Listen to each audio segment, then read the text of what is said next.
You know, you're not the one traveling to come down here to sacrifice all I'm sacrificing. You cannot come and start telling me all that. From now, I can say, first of all, let me tell you something. I can say whatever the I want to say because I'm a grown-ass woman. Yes, Kim. Whew, okay, where do I start? Kim and Usman break up. She actually broke up with him. I'm done here. After an argument that started because he wanted her to clean up the hotel room. But then Kim ended up revealing all of these hurtful comments that Usman has been saying to her. The way I walk is wrong. The way I dress is wrong. It's like, why am I here? Seriously. I don't do that to you. There's a lot like about you, but I don't say it. He commented on the way the lady walks. It was just little things like talking about my weight. They're talking about how I'm gonna need a tummy tuck. Wow. Honestly, I'm proud of Kim. After hearing all of that, she stood up for herself in a way that I've never seen her stand up before. Every time I say something, it's like tit for tat. Oh, well, you do this, well, I sacrifice this for you. Oh, well, I'm doing a favor by being with you. I don't wanna be no man's favor. She did let out a good cry, though. A long, good cry.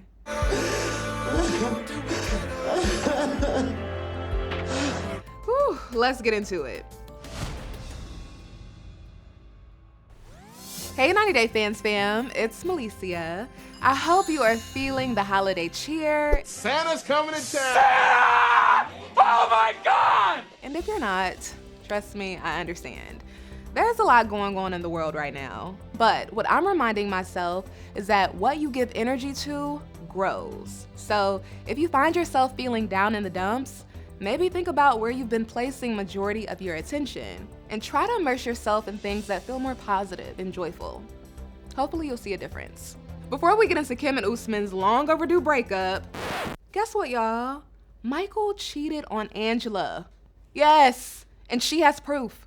When I got back from Nigeria, me and Michael was on a good note. We were happy when we left. We was back to normal like 2 weeks. We've been on the phone every night, 24/7 like we used to do. The spark was there, the love was still there. I felt like we were on the way to, getting ready to bring him here and be husband and wife. Angela says one of her friends, don't know who, sent her screenshots of Michael texting another woman. Cheating on me.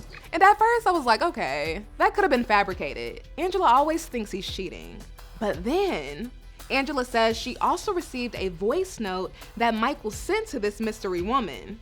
This girl is 31 and they met on his Instagram. And the moment she started playing it, I said, oh, Michael is really out here creeping, whispering and everything. Take a listen. I got him right here. I'm trying to call you now, you're not picking up. I've been busy trying to sort things out, okay? Just trust me, please. Also, I have some money coming to your side. Money? I will let you know, okay? I'll call you, please. I love you and I miss you. Not the kiss through the phone. Can you believe he said that to this girl? That's how you talk to me. Like, he broke my heart. Like, he really broke my heart. He really broke my heart. I didn't deserve this. Oh, I don't condone cheating at all, but if someone was constantly talking to me like this, You and your goddamn money, bitch! I would be looking for love somewhere else too. I called Michael immediately, and he's telling me it wasn't like that. He's trying to tell me that he was lonely, but he didn't mean nothing he said, but because he realized he does love me, and she was just a plaything. One minute I want to blame myself. I'm confused. I'm so confused. Why do you want to blame yourself? The obvious. Because I can be a bitch. But this is why I didn't want this to run. People think I'm controlling. It wasn't controlling. I knew he can't handle this. I knew. I personally don't think you can stop someone from cheating on you. If that's what they want to do, they're gonna find a way to do it. Angela tried so hard to keep Michael from cheating on her, and it ended up happening anyway. What's that quote for us control freaks? Elizabeth Gilbert says, quote, "You are afraid to surrender because you don't want to lose control. But you never had control. All you had was anxiety." Angela's anxiety caused her to fly all the way to Nigeria, and it still happened. There's no right answer right now. Well, She says she doesn't know if she's gonna let Michael go, which probably means she's not. She can't get over the fact that she still loves him. I don't know what to do. I don't.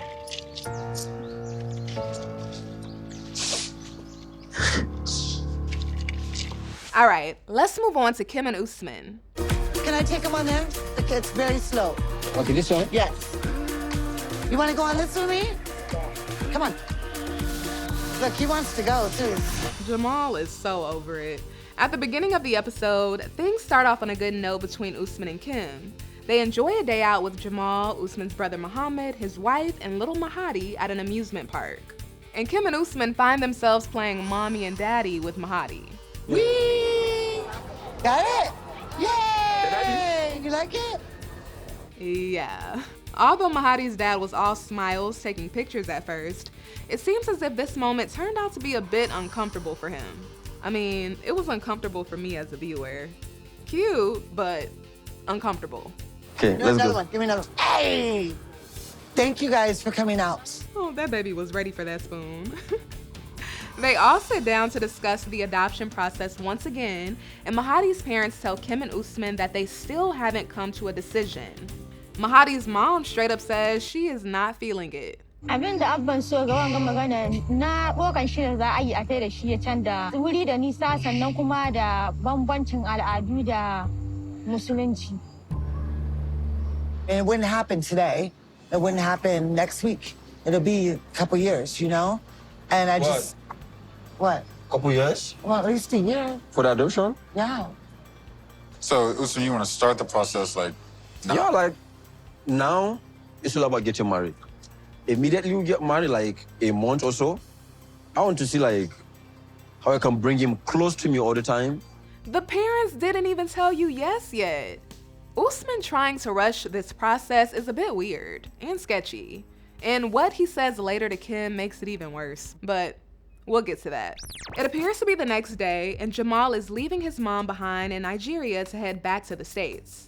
Okay. Relax. I'm seeing you in a few days. Yeah. Give my cats a kiss for me, okay? Okay. Eat some Mexican food for me. All right. You know hugging me? Oh, my bad. Oh. All right, nice to meet you, bro. Take care of her. Watch I this shit. will. Okay, I will see y'all. All right, peace out. Love you. Love you too. Bye, Jamal. Say love you, stepson. Love you, stepson. Don't make me get out. She asked me to say that.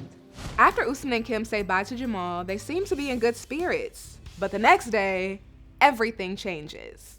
Yeah, I'm sorry. The way I walk is wrong. The way I dress is wrong. It's like, why am I here? Seriously. I don't do that to you. There's a lot like about you, but I don't say it.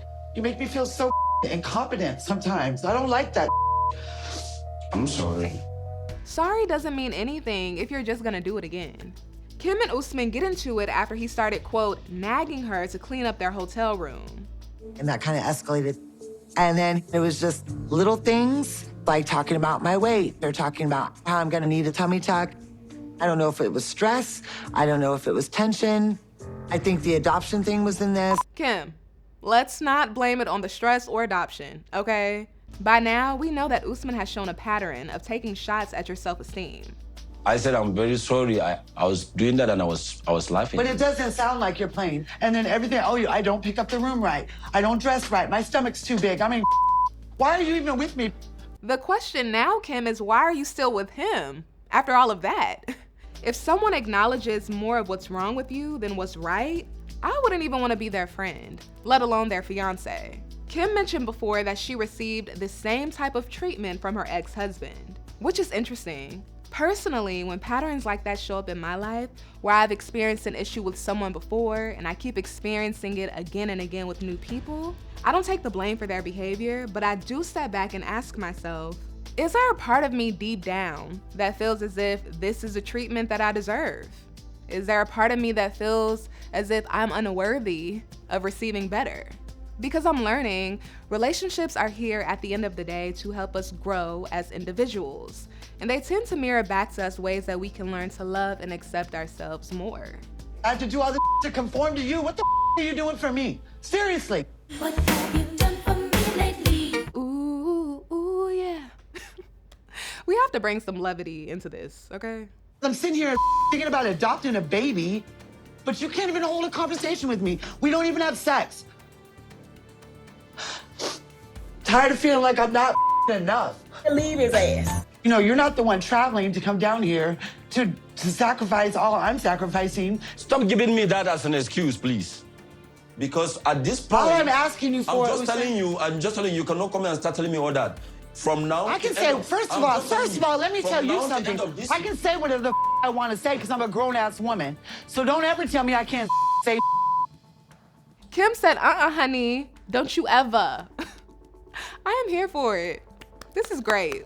Good job, Kim. Put your foot down. Don't allow somebody to make you feel bad about yourself. I would like respect. I don't think I'm asking for too much. Usman thinks he's a prize and Kim is the lucky winner. That's what it is. Kim takes a seat next to him and they attempt to talk it out. I'm thinking about adopting a child with you. You're not adopting. I'm actually adopting. Yeah, but it's still changing my Fine, life. then, so and then every little, then on the side note of that, it's a huge sacrifice for me too. To do it's adapt? not just you, yes. Don't do it then. No, you're not. Don't do it then. Oh my God, Don't that's do not it. what I'm saying. She thinks like she sacrificed a lot. I think I sacrificed the most. You can't give me a child and I'm even thinking of adopting because of you, and you are telling me that you do a lot for me. It can't keep on going this way.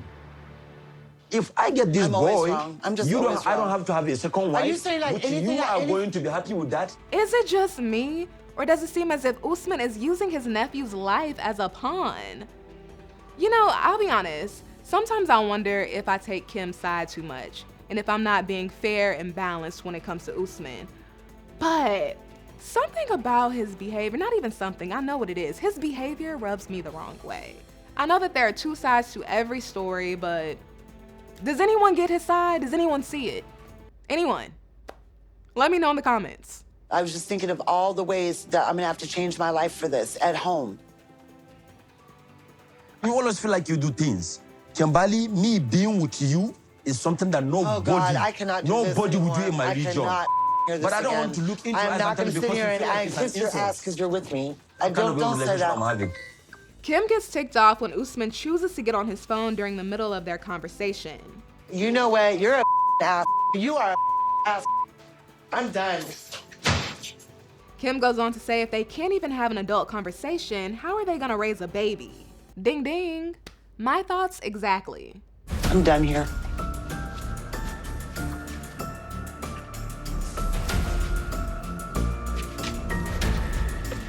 Kim gives Usman the ring back and walks out. She is working away all the time. Then later she'll come back and say sorry. I am done. Things that I care about is that who is that person that can give me peace? And I think we'll never have peace, me and Kimberly. It sounds like Usman wants someone who will let him do and say whatever he pleases. Whew. Kim comes back to the room, which is not a huge surprise. So, I don't want to end it with you. I don't want to not marry you. Kim. And I feel like you make me feel like I'm just not good enough, you know? I want you to want to be with me. I don't want to be anybody's favor. I thought you were with me because you love me, right? What's love got to do with it? Levity. You always think or you feel like you're doing a lot. And you say you sacrifice the most. I never said that. I feel the same I way. never said that. Don't put words in my mouth. I am adopting Mahadi for you. He's taking his nephew away from his mother and father to make a woman that he's been with for a year and a half happy? Make it make sense. If I have Mahadi, I don't need to have another wife. I'll just be with you, and then I'll sacrifice that whole joy that you are enjoying, but I shouldn't enjoy. Usman starts to guilt trip Kim, and then he takes it to another level. This is the ring. You remove it, you keep it here, and you say you are done. So I think it is high time I just go back home and look for somebody who is around my culture, like everything is the same, and just find one, get married, and continue with my life like that. And then I pray for you, you should get the best, a man that is going to be better and better and better than me. I'll help you with prayer for that. Amen. Yes. Seriously. Okay. All right.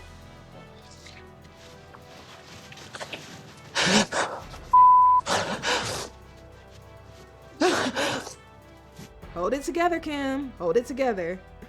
Kim ends up storming out again, and this time, Usman also grabs his things and actually leaves the hotel. I cannot be in a relationship that is so toxic and it look unhealthy to me. I don't see any reason why a woman that is 18 years older than me would be behaving like somebody who is like younger than me.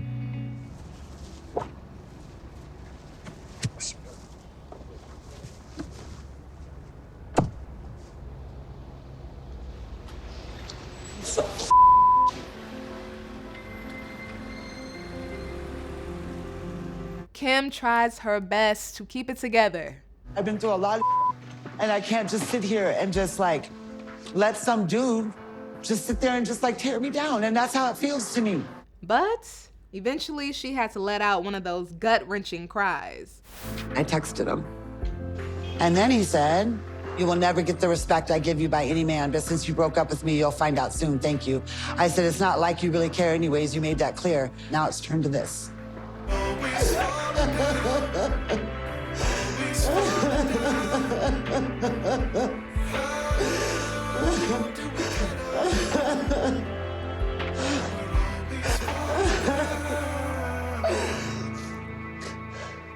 Hey, she'll be all right.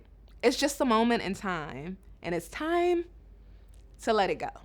All right, next week is Christmas, so there will not be a new 90 Day Fiancé episode. But the following week, New Year's Day, the first episode of the 4-part tell-all is airing. And this 4-part tell-all has a new twist, and it looks juicy. For the very first time, we'll follow our couples inside. You're a crybaby. Kiss my ass, dude. Shut up. You shut up. And outside the studio. Stop. I don't even know what going on here.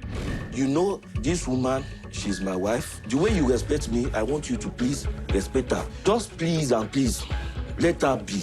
A capital no.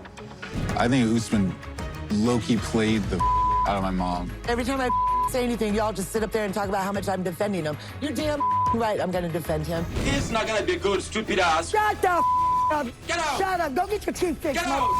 Doesn't it look good? Okay, y'all, don't be mad at me, but I will not have a recap for the first part of the tell-all because the studio is shutting down for the holidays. I know. But I will be back to recap the second part of the tell-all and the third and fourth. And of course, if there was something that happened in part 1 of the tell-all that I need to catch you up on, I'll definitely do that when I get back. Also, over the holidays, we are dropping a special edition of 90 Day Replay, where I take a look back at the biggest moments that went down in 2022. Be on the lookout for that. That should be out shortly. All right, 90 Day fans fam, happy holidays and happy new year. I'll see you next time.